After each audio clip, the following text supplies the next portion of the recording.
scientific principles off of this idea that the universe only seems structured and ordered, but it's actually random. That's absurd. It either Yeah. is or it isn't. You can't have it both ways. And Well, you have to. I mean, we had talked about before, the atheists are having to. You got Darwinian evolution, then you got neo-Darwinian evolution, and now they're thinking we got to come up with something better, because the complexity of the cell and the complexity of the life, the fine-tuning of the universe, the arguments that Christians have made, the more research that is done sort of proves and gives sort of really hampers the idea that we all came from fish or from a rock. Or from single-cell organisms. Because the problem with evolution is it's not duplicatable, it's not possible. It's not even theoretically possible, even though they keep saying it is. I mean, it's not logical. It's not logical either. So the whole point of this is, and this is what's happening. See, we had actually discussed this. One of the reasons why there is this rise of alien cult idea is because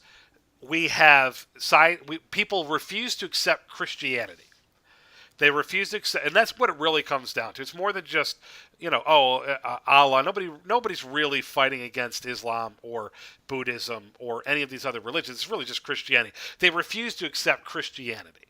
They refuse to accept that the Judeo-Christian God created the universe. Because in doing so, it requires accountability. They don't want accountability. But the more you study scientifically, the more you realize that evolution doesn't make sense, that Darwinism doesn't make sense. It does not make sense. Even the theory of relativity now, a lot of scientists are saying is flawed. Because for one, it doesn't apply on the quantum level, on the very small level. The same principles that apply on the very big don't work anymore. So it doesn't make any sense. Why would it apply only to big objects but not to small objects? So even the idea that gravity is what caused the fluctuation of gravity is what caused the universe, they have no idea what causes gravity. Not really. Their theory is that mass creates gravity, but they really don't have any actual proof of that necessarily. They don't know what creates. So they must substitute this for something. So if it's not the Judeo-Christianity, then it was another being from another universe, which we have discussed this. Okay, so now what we're getting back to is a definition. If you want to get to the base definition, God is an extra-dimensional being that created the universe. So they're saying that an extra-dimensional being created the universe, or an alien, some other being created the universe, or ordered and structured the universe. Their view is that it is not our extra-dimensional being. But some other extra-dimensional being. But in actuality, they're pretty much proving our point. That a God, an extra-dimensional being that created us and created the universe, exists. Well, if you think about all their arguments about how admitting that there is a God will hamper science. It's like, okay, so Bacon and Newton and all the other guys, what science was founded on? Sure. The shoulders that they stand on were believers. Right. And but here's what they do. To your point, so they worship gravity kind of like the Catholic Church does. So what they have to do is say it's so ordered. The laws of nature are so ordered. It just couldn't. How did it happen? Let's figure out how it happened. Wow, it's tremendous. It's wonderful. It's marvelous. So what we're going to do is we're going to put our faith in natural selection. We're going to refuse to call it God, and we're going to refuse the Bible as the revelation of who God is and what God is. And what we're going to do is we're just going to say natural selection did it. But we're not going to be like those stupid Christians who say God did it and just give up. But what they do is they say, we just give up. It's like, okay, tell Isaac Newton he just gave up. To Francis Bacon or Pasteur or a ton of other scientists. And nobody's saying that. No Christian has ever, well, maybe the Dark Age Christians. But we're not saying that. We're not saying that science... See, science proves our point. Science, in its essence, is the study of how the physical universe works. What it cannot do... See, this is why I'm going to get into science we're going to talk about this next, but science and alien worship, what happens is when you use science to try and explain the why of the universe, it can't do that. Now, Stephen Hawking's, his book, The Theory of Everything, what that literally meant was he believed that science would eventually, they would be able to find the theory of everything, including the why. Not just the how things work, but the why, which was relegated to theology and philosophy, because you cannot show or prove the why of something. You can't through science. Right. You can only prove the how. And even in that, they can't really prove the how, so what they believe, once you start stepping into the science is proving the why. For instance, aliens exist this is why, because of aliens, then it becomes a religion. It steps out of the realm of the scientific and into the realm of the theological. And it's no Right, and right. so when science does that, it then becomes a religion. We're going to talk about that in another episode. But right now we're talking about aliens. But that's the point. When these people, they are substituting God for another being. That's all they're really doing. Right. Because that other being gives them what they want. And it takes away the accountability. For instance, I want to talk about some of these here. The Heaven's Gate. We all know about that in the Hell-Bop, and they killed themselves because they believed this alien was coming back, and it was hidden in the tail of the Hell-Bop comics. Scientology, another one, uses that to control people, but it gives them, in a way... So that's what happened. Yeah. The Raelians, which was in 1974, this guy, what was his name? Was it Dr. King, I think? Al Gore? No, it wasn't Al Gore. It was... let's see. The Dr. King, or is that the Artreus Society? The Artreus. So Raelians, this guy, this one guy, they came to this guy, and he was, I think, a London cab driver or something in 1974, and he said, "I'm we're Elohim aliens, and we've also been mistaken for angels. Jesus was one of us, and you need to create this embassy for us because technically mankind is just an experiment that we created. So if you want to talk to your creators, you have to create an embassy." Okay. On neutral ground, which Jerusalem is apparently neutral ground.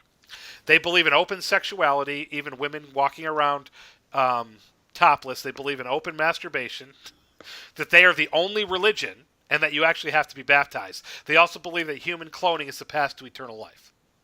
The only problem I have is the baptism. I mean, but again, kind of reminds me of waterboarding. It is. They do the drop dripping water on your head baptism, not the immersion. But still, there are things that are rip-offs of Christianity. They're just a substitute, and in almost every single one, it gives you what you want. It's kind of like the lure of Satanism. Come on in, have all the drugs you want, and screw anybody you want. You know what I'm saying? That's what lures people in. It's like, I'll give you, because God says, you see the enemy in this. You see why it's a cult. Because God says, oh, you can't do these things because they're sins and they're going to hurt you. But this other religion says, oh, this is what we offer. All the stuff that God says you can't do. Exactly. I mean, that's just it. When you listen to a lot of the encounters, the alien encounters that people have, that there's tens of thousands of them.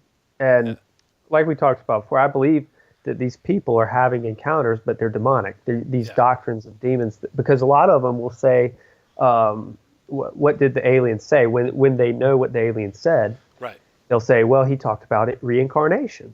This fascinating alien who is far advanced from us, he assured me of reincarnation. Yeah. And there's a lot of people being reassured of reincarnation. Yeah. Now, there's also, I think you said at other times where whatever's going on at the time, like absolutely, some hippie in the '70s, might have gotten Well, in this one, the free love. There's free pot in heaven. So it's just whatever you want to hear, But I mean, absolutely. What Nowadays, all the aliens are talking about apparently global warming and saving humanity from destroying the planet. They weren't talking about that in 1960. Oh my gosh! Does that mean that that's why that what's her name won't finally die? What's the woman? The one on the the one that is like 100 years old and still kicking. She's probably an alien. She's probably. I don't think she's alive, to be honest with you. I always, They've replaced you know, her with a robot. you can wrap skin around something and That's put true. it in there and That's true. call it. She could Look be at a what they do in clone. movies. She She could could be. She could be a Raelian, and they believe that human cloning is the path to eternal life. So we Well, may see like Hollywood, a younger version of her show up at some point. Hollywood makeup artists can do a wonderful They job. can. They can now. I mean, absolutely. You should watch Avengers when they make all these guys look younger in the past. So there's also the Arturius Society, which created by George King, Dr. George King. He was a Christian, but he believed that Arturius, who was a master from Venus, and Jesus was also from Venus, they exist on a higher plane of existence, and they came to Earth and told them about this religion, and how what they believe is that you go and you chant and you give all of your happy feelings into these power batteries, and that once a year this alien satellite passes by Earth and it will suck up all of the positive prayers and powers from those batteries and then distribute it throughout the Earth to all of the people that need it. Like this is, I kid you not, this is actually a religion, and it's not even as ridiculous. They both, they do this on mountaintops. They revere like 16 mountain ranges because that's the closer you are to the satellite. They do very similar things to. Hold on, they do a lot of very similar stuff to Pentecostal Christians. They lay hands on people. They go around and chant in a language that cannot be uttered and understood. This is the Arturius, the Arturius Society. And they were created by a Christian, Dr. George King. I want to say it was in 1955. He was the London cabbie. 1955, the Arturius Society. And the Raelians were created by a race car driver. But, and of course, Scientology was created by a science fiction fantasy author. So, who believes that aliens created humanity, and that all of the problems that humans face are these unseen bad aliens that this other alien fought, that latch onto all of humanity's negativity, and that taking medicine and getting psychological help is bad for you, because all you need to do is get these weird aliens that you can't see off of you, which again is a hybridization of demonic oppression. It's it's another hybridization of actual Christian principles to some degree. Well, here's the thing, Jay. If you look at, somebody once asked me what I would do if, I were Satan. Right. And before I said anything, I said I made sure they didn't think I was Satan, and they didn't. So I said, what I would do though? I would copy and counterfeit God as much as I could. Absolutely. And I would go into the churches. That's what Satan did. I would try to sound good. I would try to sound moral. I would try to, and the thing is, with these other religions, like you said, it's really because the thing is with most of the cults, they get very close to Christianity to where you think, oh yeah, this guy is a Christian, and then you find out Latter-day Saint, and then you find out that he was lured into Mormonism through basically a gospel message that turns out he found out all this other stuff afterwards, after he's already pulled in and believing it. Like Scientology. I doubt that Scientologist evangelizes by saying, guess what? 500 billion years ago in a galaxy far, far, you know what I mean? I don't think they start with that. Well, no, because you don't actually evangelize in Scientology, because you have to pay to get into Scientology. So you pay to get into Scientology, which is why it's pretty much just filled with celebrities and rich people. Once you get into Scientology, the only way to rise in Scientology is to pay. The more you pay, the higher up you get. And you can't leave Scientology, and your whole family has to be involved in Scientology. If they are not, and they don't want to be involved in Scientology, you can no longer have anything to do with them. Wow. Also, you're not allowed to be negative, because those are those aliens, which is why Tom Cruise is always smiling and always looks happy. Is that why he was jumping on couches? Yeah, because of these aliens, apparently. That was the last time I saw him. Now, coming to an end here, I was watching a article, YouTube channel, Now the girl was an atheist, and I didn't care for half of what she said, because she pretty much said that religion was bad in all its forms. But she said that there is a new religion, America's new religion, the rise of America's newest religion is alien worship. It is not Islam. That alien worship is actually rising faster than Islam. Wow. That's what's scary about this. That's why I wanted to talk about this, because what we are seeing is this rise of this alien culture, this alien worship culture. That is seeming, we've kind of overlooked it and laughed it off. You know what I'm saying?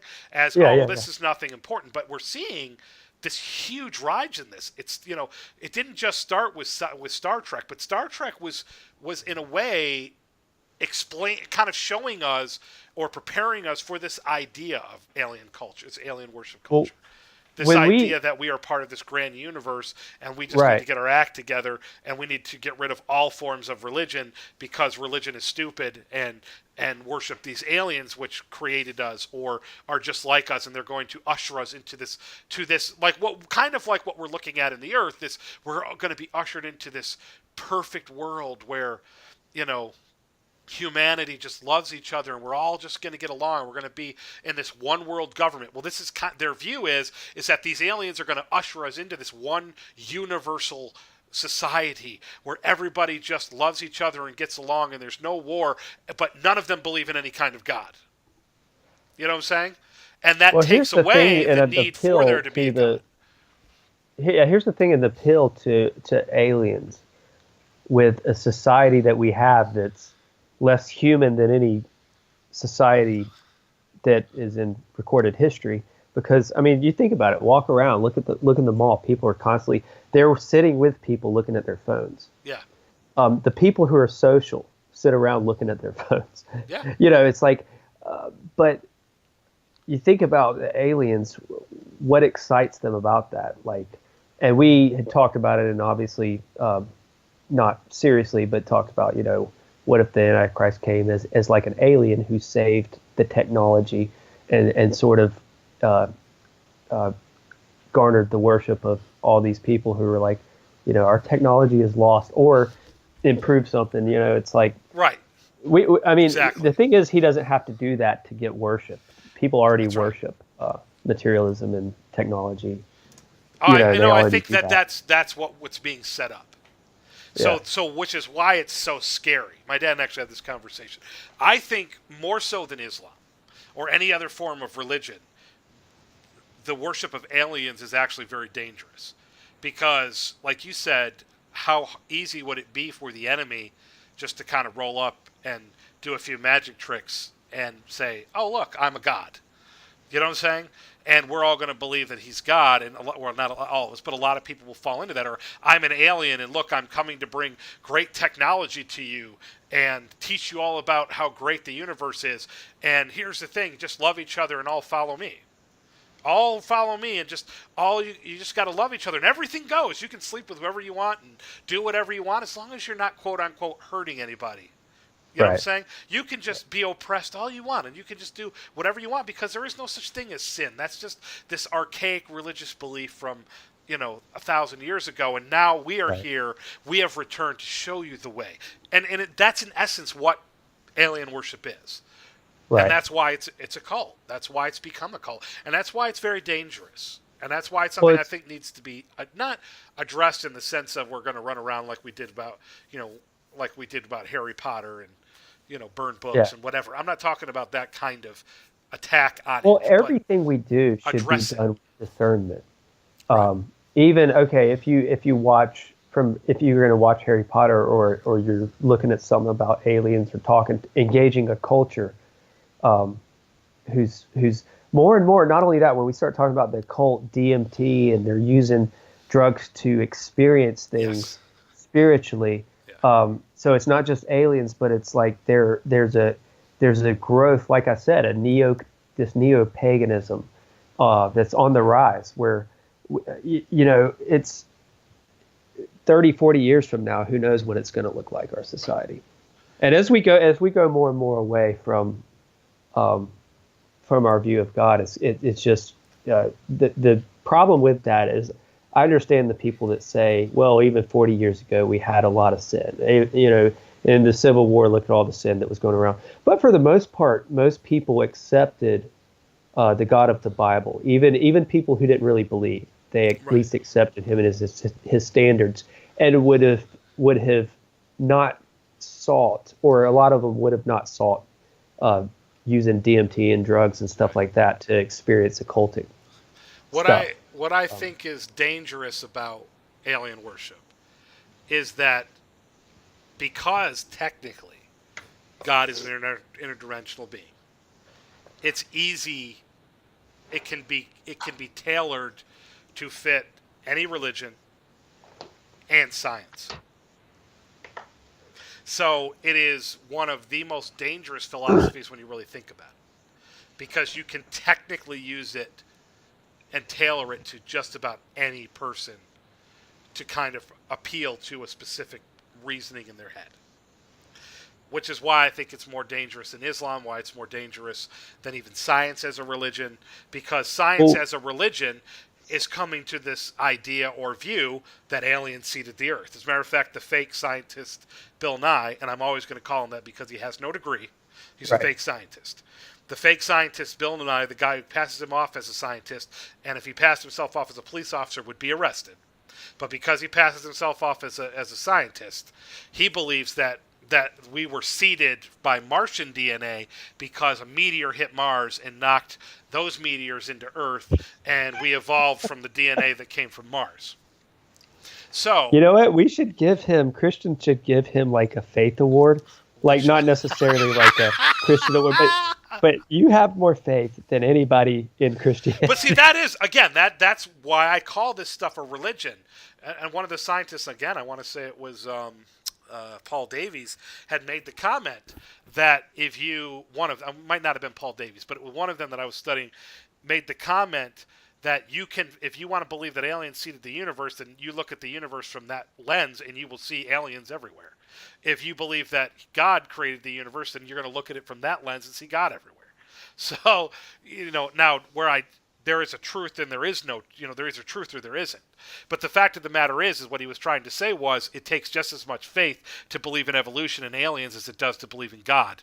And they're making fun of Christians for believing in God, but it's the same thing that they're doing. Well, here's the thing that falls apart when you start talking about aliens.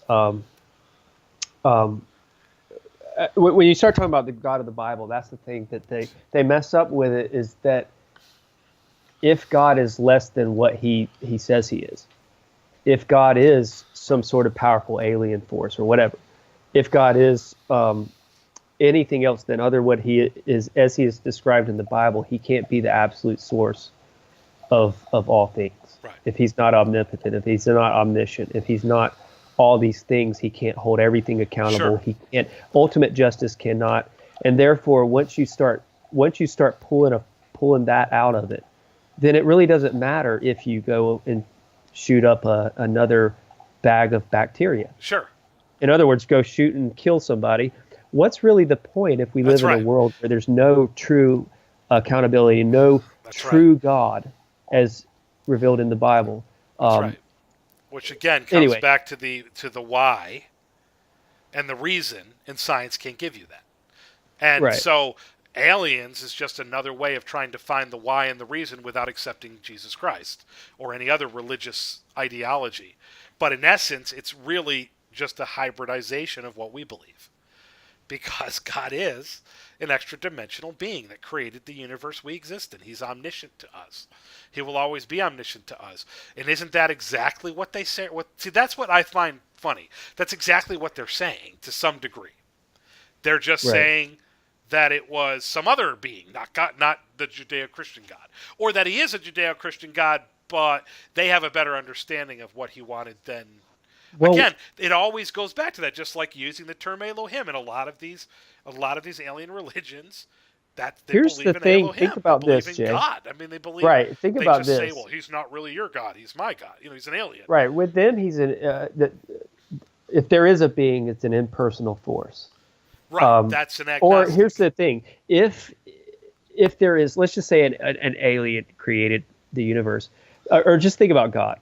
So if all we had was what his revealed attributes in creation, or his revealed that he is providential, that he's powerful, that he's all powerful, that he is a provider, that he somewhat cares for us. Imagine going to somebody's house, and you look around their house, right? Yeah. And they don't talk to you; they just look at you, and they open up the door. So they're like, "Oh, they want me to come in." So how are you doing? Well, they don't talk. And then you sit down, they have some food for you. And they just sit down on the table and they don't talk to you. Right. Well, you can look around and you can say, oh, he's a hard worker. He provides, he's nice to me. And then you start looking at him and he's just looking at you. And maybe he's smiling, but he doesn't talk.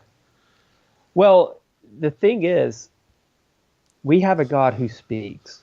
Yes. And so we have a God. How scary is it to have a God or a force or an impersonal force that you believe in, but you don't know if it's benevolent? Sure. You don't know if it's just teasing us or playing with us. Right. And that's really where the God of the Bible doesn't just reveal himself through nature, but right. he also reveals himself in his word. And that's right. how you know him. That's how we know who he is. And that is in essence what aliens are saying, is that these aliens are talking to them. It requires faith for us to believe that, just like it does to believe in God, which is why, again, it's just a substitute. Right. It's just a substitute. It's a hybridization, bastardization, if you want to use that term, of Christianity, of what we believe to be true. The only difference is we believe that God is omniscient and perfect. He's a being that is perfect, where they believe that he's a being just like us.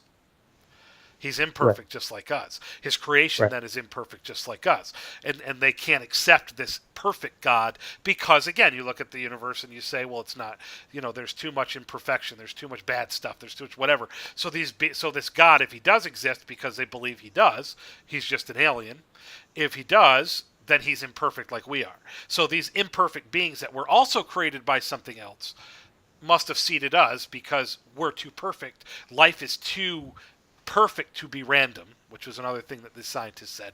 There's an astronaut that claimed that it was Terry Vertis, and he said that his faith was strengthened when he was in outer space, because to look out and see just how little life there really is in the universe, and all of these planets and all of these things that they have encountered, and there's no life, and how precious life and how little of it there really is. There's no way that it could not have been created by something for a purpose. Right. And so it's just too perfect in itself that life exists. It requires too much perfection for it to exist, for it not to have been created. So, exactly. And I agree with that. I think that's awesome.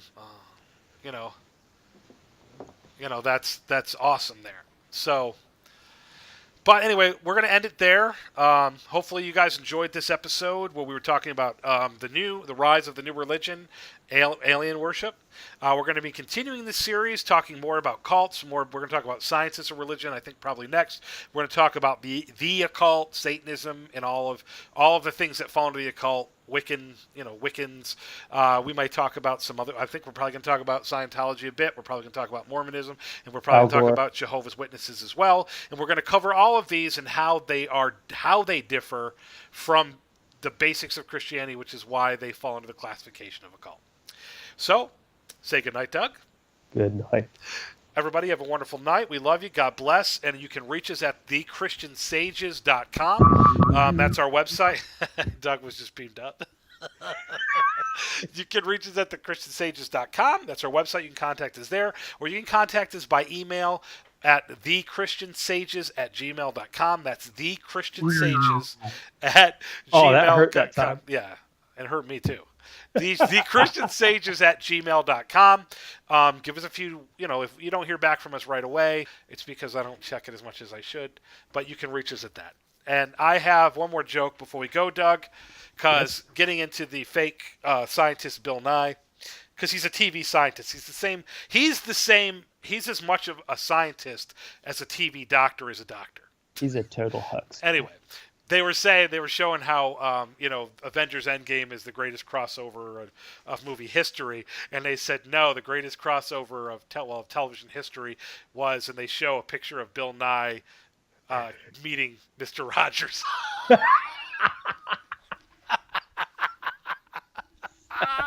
I was like, that is awesome. That is so awesome. It was like, yeah, that's just. I mean, if you were a kid, that would be your definition of like.